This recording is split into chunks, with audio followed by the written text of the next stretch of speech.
একটা প্রশ্ন করা হচ্ছে যে শাকিব খানকে নিয়ে, তো ছবির রহস্য কি? কেউ বলছে এডিট করা, আবার কেউ লিখছে যে আমি অনুরোধ করে সেলফি তুলেছি। অ্যাকচুয়ালি সেলফি কখনো অনুরোধ করে তোলা হয় না।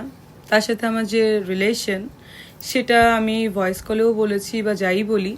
সো একজন সুপারস্টার যদি সেলফি আমি রিকোয়েস্ট করেও তুলে থাকি, আমি যদিও রিকোয়েস্ট করে তুলি নাই, এখানে দোষের কিছু আছে বলে আমি দেখছি না।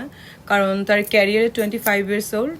সো আমার বয়স আমি বলেছি কত, 2 বছর বেশি। সো আমি রিকোয়েস্ট করতেই পারি। আর যেহেতু সে সিনেমাতে আছে, আমিও আছি, আমি একজন, আপনারা জানেন যে আমি একজন আর্টিস্ট, তার সাথে সাথে কিন্তু আমি একজন প্রযোজক। আমি 3টা ছবি প্রডিউস করেছি এবং শাকিবকে নিয়ে আমার অনেকগুলো ছবি প্রডিউস করার কথা ছিল। সামহাও হয়নি বলে যে হবে না এরকম কোনো কথাও নেই। আর ব্যাপারটা হচ্ছে, যারা বলেছেন অনুরোধ করে ছবিটা তুলেছি, তাহলে তো অনেক, আমি দেইনি, অনেক ভিডিও টিডিও আপনাদের সামনে এসেছে বা আসে। অনুরোধ করে নিশ্চয়ই সেলফি তোলা যায় না, বা অনুরোধ করে কোনো কিছু করা যায় না, এটা আপনারা জানেন না। যদি বলে থাকেন it's okay, I don't care, I don't mind. আর আপনাদের যদি এত প্রশ্ন থাকে, এত যদি নিজের মন চাইছে আপনারা লিখে দিলেন, সবই থাকে, তাহলে আপনারা খান সাহেবকে কেন প্রশ্ন করেন না? শাকিব খানকে একটু প্রশ্ন করবেন যে কেন আমার সাথে সেলফি তুললো, বা সেলফিটা সত্য কিনা, বা সেলফিটা আমি রিকোয়েস্ট করে তুলেছি কিনা। আর এত যখন আপনারা বললেন যে আপনারা স্পেশাল সূত্রে জানতে পেরেছেন, সো স্পেশাল সূত্র আপনাদেরকে তাহলে বলে নাই যে কি হয়েছে বা কবে যাই কি না যাই? তো স্পেশাল সূত্রের কাছে আপনারা যদি জানতে চান, নিশ্চয়ই সবই জানতে পারবেন। আমার কি মনে হয় জানেন, আপনারা হয়তো বা যে যারা লিখেছেন তারা কারোর অনুপ্রেরণায় লিখেছেন, নয়তো বা তাদের আমাকে পার্সোনালি পছন্দ না। আর আমি যতটুকু জানি যারা লিখেছে তাদের সবাইয়ের সাথে আমার খুবই গুড রিলেশন। পছন্দ না, আমার ধারণা আপনাদেরকে দিয়ে লিখিয়েছে। সো আমার কথা হচ্ছে, সাংবাদিক আপনারা লিখতে পারেন, সো আই ডোন্ট মাইন্ড। আমি চাই আমাকে নিয়ে বেশি বেশি লেখেন। আপনারা না লিখলে কিন্তু নেগেটিভ হোক পজিটিভ হোক আপনারা লিখতে থাকবেন, ঠিক আছে? To be continue. অনেক অনেক ভুল লিখেছেন এর আগে, I don't mind, never mind, আবারও লিখতে পারেন, ইটস আপ টু ইউ।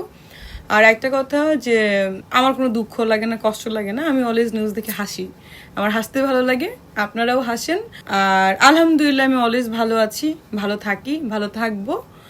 আর কখনো প্রাউড ফিল করে কখনো কিছু বলিনি, বাট আমি যে লেভেলে আছি বাই বার্থ, আমি যেরকম আছি এরকমই আছি, এটা প্রাউড ফিল করে বলার কিছু না।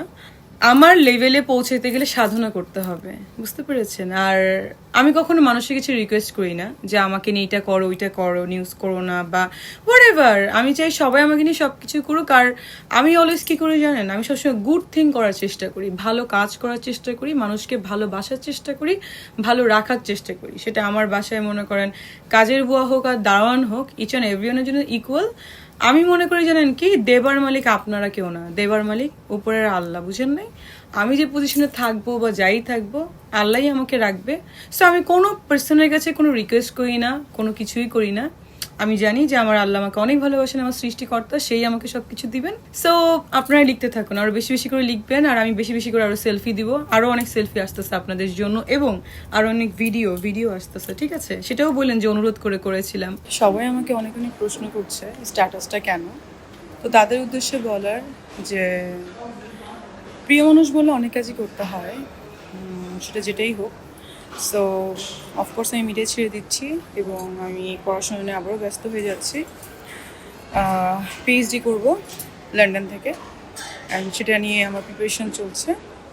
আর সেকেন্ড থিং হচ্ছে যে আমার 4টা সিনেমার কাজ চলছিল, সেই 4টা সিনেমা আমি করে মিডিয়া থেকে বিতাড়িত হব। এবং প্রিয় মানুষ বলে যে কোনো কাজ করতে হয়, এবং সেটাকে মাথায় রেখে আমি এই ডিসিশন নিয়েছি। সিল্কোর সিল্ক অ্যান্ড শাইন, যাতে আছে আর্গান অয়েল ও ওট প্রোটিনের গুডনেস, যা আপনার চুলকে রাখে হেলদি অ্যান্ড শাইনিং।